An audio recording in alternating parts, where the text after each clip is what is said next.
ನಮಸ್ತೆ ಗೆಳೆಯರೇ.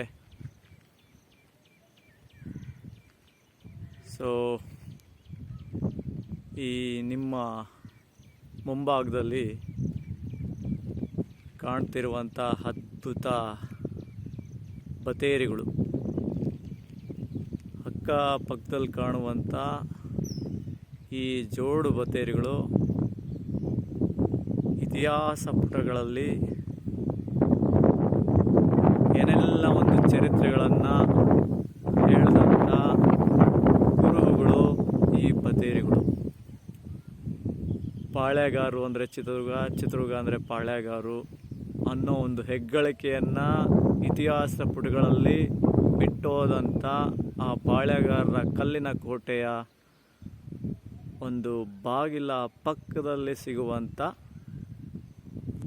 ಒಂದು ಬತೇರಿಗಳು ಭಾಳ ಅದ್ಭುತವಾಗಿ ಆಗಿನ ಕಾಲದಲ್ಲಿ ಈಗಿನ ಇಂಜಿನಿಯರ್ಗಳು ನಾಚೋ ಥರ ಕಟ್ಟಿರುವಂಥ ಆ ಬತೇರಿಗಳು, ಆ ಫಿನಿಶಿಂಗ್ ನೋಡ್ಬೋದು.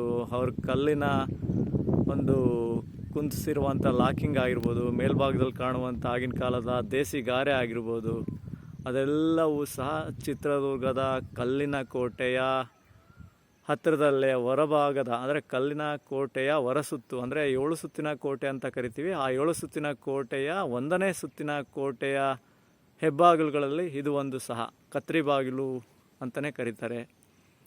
ಆ ಜೋಡು ಬತೇರಿ ಇರೋದ್ರಿಂದ ನಾವು ಜೋಡು ಬತೇರಿ ಬಾಗಿಲು ಅಥವಾ ಕತ್ರಿ ಬಾಗಿಲು ಅಂತಲೂ ಕರೀತಾರೆ. ಈ ಥರದ ಎಲ್ಲ ಅದ್ಭುತ ಜಾಗಗಳು ಕಲ್ಲಿನ ಕೋಟೆ, ಚಿತ್ರದುರ್ಗದ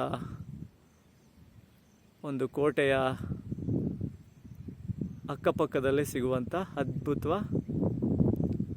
ಐತಿಹಾಸಿಕ ಹಿನ್ನೆಲೆ ಉಳ್ಳಂಥ ಒಂದು ಸುಂದರವಾದ ಜೋಡು ಬತೇರಿಗಳು. ಅಂದರೆ ಬತೇರಿ ಅಂದರೆ ಮೇ ಬಿ ಒಂದೊಂದು ಬತೇರಿಗಳು ಇರುತ್ತೆ, ಅದೇ ಒಂದೇ ಜಾಗದಲ್ಲಿ 2 ಬತೇರಿಗಳು ಇರೋ ಒಂದು ಅದ್ಭುತ ಜಾಗ ನಮ್ಮ ಕಲ್ಲಿನ ಕೋಟೆಯ ಚಿತ್ರದುರ್ಗದ ಕೋಟೆಯ ಹೆಬ್ಬಾಗಿಲ ಒಂದು ಬಳಿ ಸಿಗುವಂಥ ಜೋಡು ಬತೇರಿ ಅಂತಲೇ ಪ್ರಸಿದ್ಧಿ.